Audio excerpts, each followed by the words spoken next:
Telugu Desam party జాతీయ ప్రధాన కార్యదర్శి మాజీ మంత్రి నారా లోకేష్ చేపట్టిన శంఖారావం కార్యక్రమంలో భాగంగా ఈ నెల 8వ తేదీన కదిరి పట్టణంలో నిర్వహించే శంఖారావ సభను విజయవంతం చేయాలని పార్టీ శ్రేణులకు మాజీ ప్రభుత్వ విప్ టీడీపీ మాజీ ఎమ్మెల్యే అత్తర్ చాంద్ భాష పిలుపునిచ్చారు.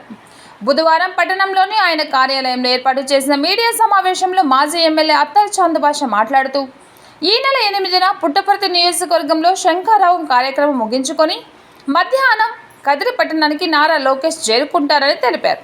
కదిరిలో నిర్వహించే శంఖారావ బహిరంగ సభకు నియోజకవర్గంలోని అన్ని మండలాల తెలుగుదేశం పార్టీ నాయకులు, కార్యకర్తలు, ప్రజలు పెద్ద ఎత్తున హాజరు కావాలని కోరారు. సభలో యువనేత నారా లోకేష్ రానున్న ఎన్నికలకు సంబంధించి పలు కీలక విషయాలు వెల్లడిస్తారని తెలిపారు. రాష్ట్రంలోని వైసీపీ ప్రభుత్వం చేస్తున్న అరాచకాలను ప్రజలకు వివరించడం జరుగుతుందన్నారు. రానున్న ఎన్నికల్లో చంద్రబాబు నాయుడు ముఖ్యమంత్రి కావడం ఈ రాష్ట్రానికి ఎంత అవసరమో నారా లోకేష్ వివరిస్తారని తెలిపారు. చంద్రబాబుకు మద్దతుగా జనసేన అధినేత పవన్ కళ్యాణ్ పొత్తు పెట్టుకోవడం జరిగిందని, ఎన్నికలలో టీడీపీ జనసేన కార్యకర్తలు సైనికులుగా పనిచేయాలని కోరారు. ఈ రాష్ట్రానికి దశా దిశ నిర్దేశించే నాయకుడు ముఖ్యమంత్రిగా కేవలం ఒక్కరు ఈ రాష్ట్రంలో ఉండాలి, అది చంద్రబాబు నాయుడు గారు.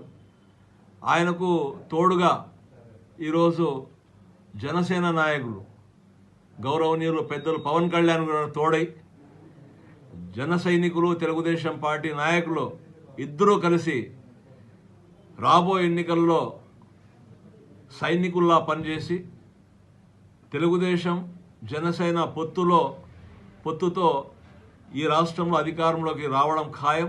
రావడానికి మనం అందరూ కూడా కృషి చేయాలని చెప్పి సందర్భంగా తెలియజేస్తుంటూ, ఏదైతే శుక్రవారం జరిగే మా యువ నాయకుడు లోకేష్ బాబు గారి శంఖారావం కార్యక్రమానికి ప్రతి ఒక్కరూ పెద్ద ఎత్తున హాజరై ఈ కార్యక్రమాన్ని విజయవంతం చేయాలని చెప్పి ఈ సందర్భంగా కదిరి నియోజక ప్రజలకందరూ కూడా తెలియజేసుకుంటున్నాను.